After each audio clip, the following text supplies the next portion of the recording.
โบยพี่น้องเบิ่งอันนี้ทุเรียนเจอ้วนเด้อดื่นปานใดก็มาส่งค่อยละงึดมื้อนี้ทุเรียนเจอ้วนเพิ่นลงไงเพิ่นลงบัดนี้เพิ่นก็เลยมาส่งยายส้มมือแรกเลยพุ่นน่ะทุเรียนเจอ้วนผู้ใดอยากกินสั่งน้ำเจอ้วนเลยเด้อจ้าเจอ้วนเมลเบิร์นเพิ่นแถมมันบักนัดนางแร่มาให้ยายส้มพร้อมพุ่นน่ะโบ้เลิศสมันแต่ยายส้มสั่งมา5 กล่องพุ่นน่ะโอ้ยค่ำมืดปานใดเพิ่นก็มาส่งเลิศสมันแต่นผู้ใดอยากกินเข้าไปในเพจเจอ้วนสั่งเพิ่นได้เด้อจ้าเด้อทุเรียนเจอ้วนเมลเบิร์นแบบว่าทุเรียนเพิ่นนี่มันแซ่บมันกรอบนอกนุ่มในแล้วมันหวานมันโอ้ยมันแซ่บอีหลีพี่น้อง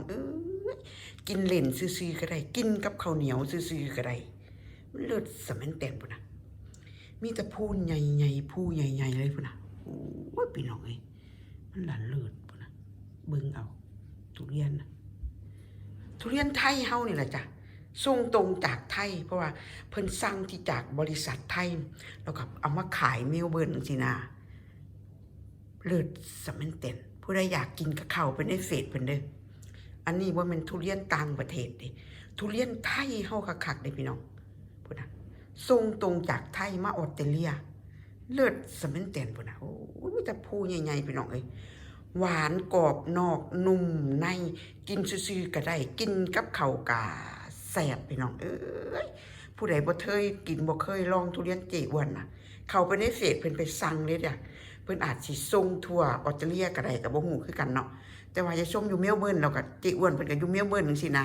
มันก็เลยมาส่งกันง่ายบ้านบ่ไกลกันนั่นน่ะพี่น้องเพิ่นก็มาส่งได้มันเลิศสำมันแต่นโอ้ยทุเรียนเจอ้วนพี่น้องเอ้ยผู้ใดได้กินเที่ยแรกสิติดใจพี่น้องเอ้ยบัดนี้หมดแล้วก็สิถามหาลองโอ้ยอยากกินทุเรียนเจอ้วนเด้อยากกินทุเรียนเจอ้วนทุเรียนเพิ่นเกรดดีเกรดแบบว่าพรีเมียมแบบเลิศสำมันแต่นแม่จ้าพุ่นน่ะเพิ่นใจดีเพิ่นแถมทุเรียนป่นอีหยังเนาะเพิ่นแถมอันนี้แหมอัน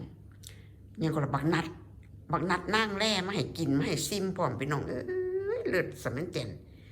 มันลุยบัดทีนี้พี่น้อง